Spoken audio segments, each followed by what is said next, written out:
Europe 1, il est 8h43. Et c'est l'heure de retrouver Nicolas Canteloup avec Julie.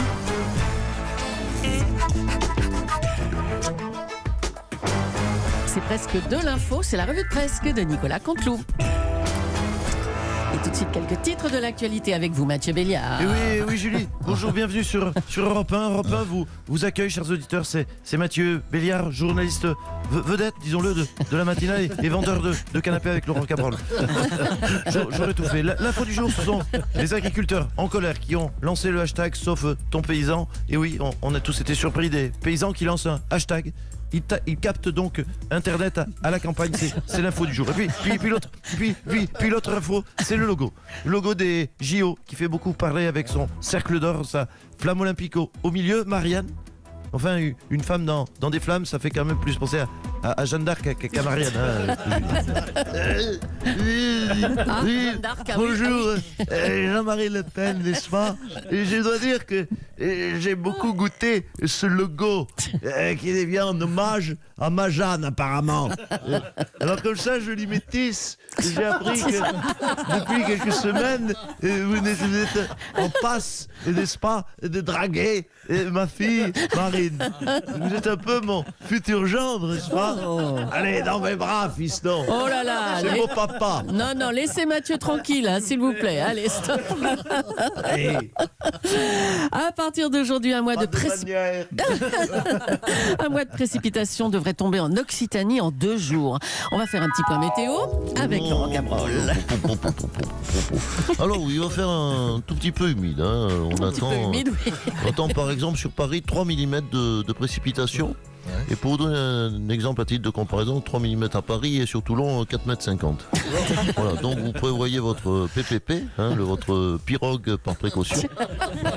Pensez au masque aussi, pensez au tuba, ça peut être utile. N'hésitez pas à stocker vos biens les plus précieux sur le toit de votre maison, en espérant qu'elle ne se fasse pas emporter par un tsunami. Et puis si vous voyez le porte-avions Charles de Gaulle dans votre jardin, profitez-en. Faites un selfie, ça fait des souvenirs. Voilà. Je serai content en 2022 de voir un selfie de 2019. Voilà. Si c'est un bateau de migrants qui accose dans votre salon, écoutez, mon conseil ce matin, la météo, c'est soyez accueillants. Voilà. Et puis sinon, ça va faire comme des vacances à Venise, sauf que l'eau sera marron. Il y aura peu de poissons et beaucoup de chiens morts à les 4 pattes en lettres qui vont flotter. Oh non. Voilà, donc bon courage à nos amis. Merci Laurent. Apocalyptique de tout ça. Alors, faut-il interdire les listes communautaires pour les municipales? Une liste en particulier est dans le viseur, l'Union démocrate des musulmans français, soupçonnée de communautarisme. Bonjour Jean-Michel Apathy. Bonjour ma chère Julie. On a entendu le petit cri déjà. J'ai du mal à faire les aigus ce matin, ma chère Julie. Merci de m'accueillir à nouveau sur votre antenne. Ça fait très plaisir. Bonjour, cher Mathieu. Mathieu, en qui je vois un fier collègue, presque un compatriote qui me relaie de la meilleure façon pour rouler les airs sur Europe 1. C'est très bien, ça fait du bien. Alors, revenons à ces listes communautaires même. Faut-il les interdire?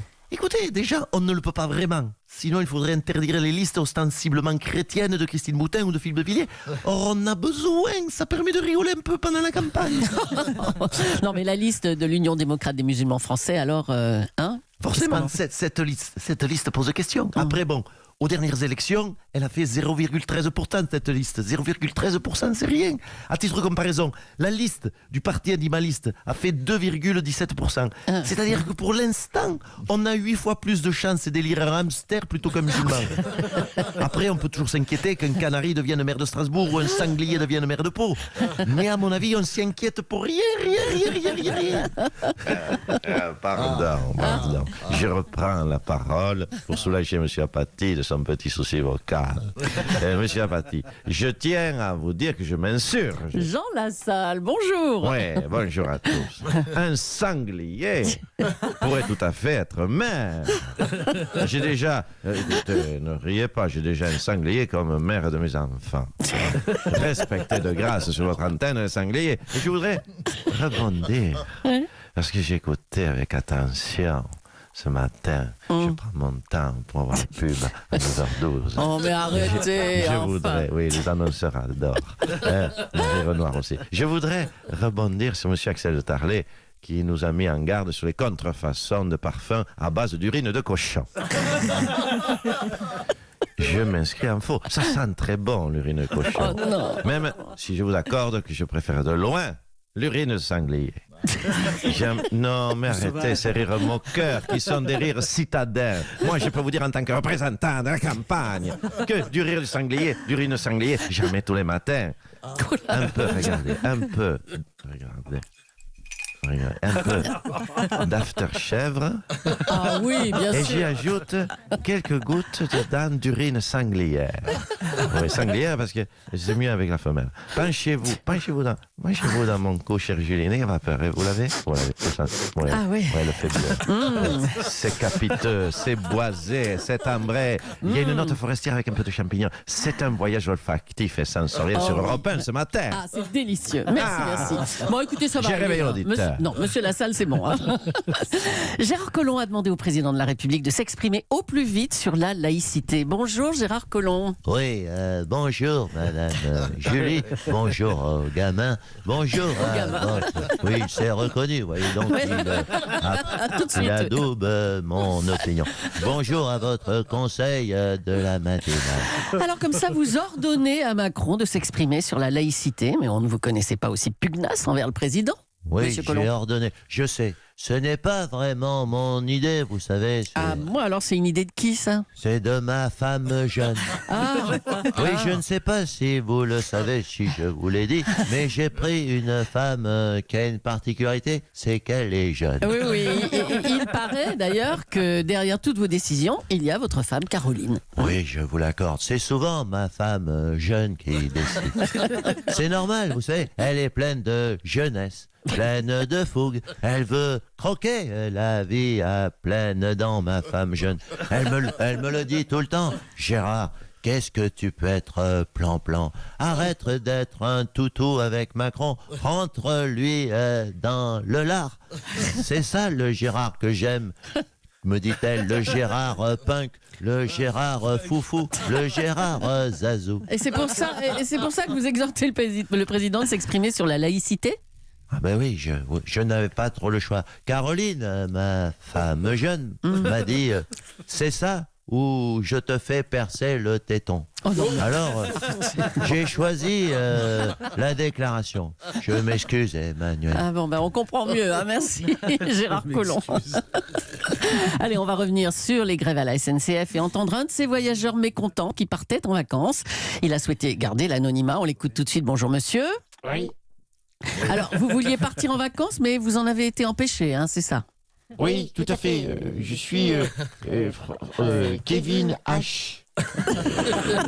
Le samedi, je partais donc avec ma jeune épouse, car moi aussi j'ai une épouse jeune, Julie G. Nous partions vers une destination au soleil, vers les tropiques. J'ai pris 2 allées pour Tulle.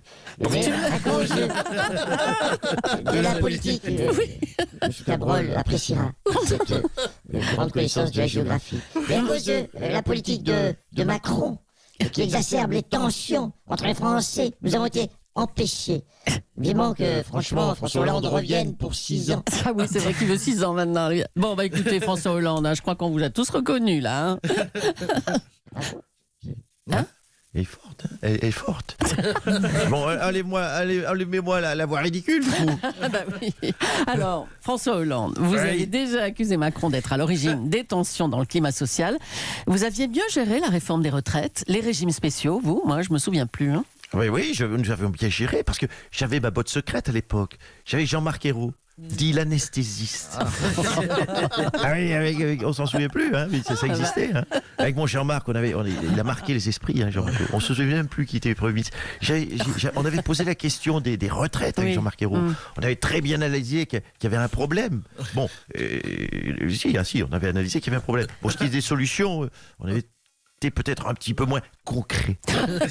Et du coup, concrètement, aujourd'hui, alors? Ah mais concrètement, ma retraite à moi est super.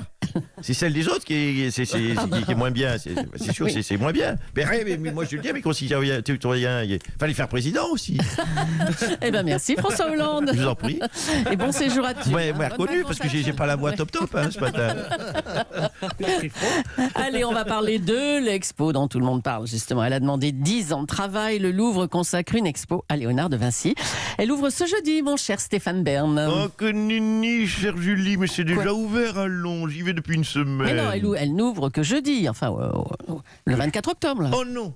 Quoi? Pardon, quel saut. Ah oui, pour vous, oui, pour vous les gueux, les manants, la plèbe, Oui, oui. pour le public, Effectivement, quoi. ça n'ouvre que jeudi. Autant pour moi. Non, je me suis...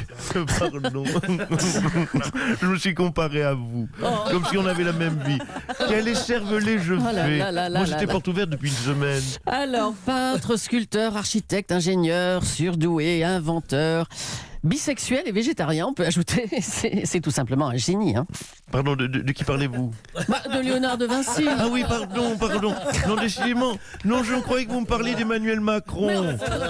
Inventeur, génie, surdoué. Ça pouvait lui aller.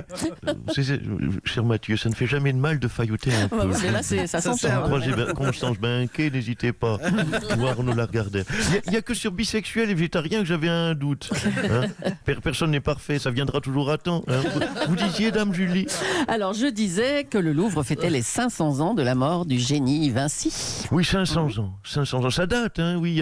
Il y a 500 ans, les Italiens étaient des génies. Et oui, et nous étions en 1480 et des brouettes. Et depuis, qu'est-ce qu'ils nous ont envoyé? Ils nous ont envoyé Claude Barzotti et les Pizza Pino. Oui, c'est vrai, on s'est vite rendu compte que le niveau avait baissé. Puis après, il y a eu Matteo Salvini, là on a touché le fond. Donc rendez-nous, je le dis haut et fort solennellement sur votre antenne d'Europe 1 ce matin, rendez-nous Leonardo. Randa nostra Leonardo per favor.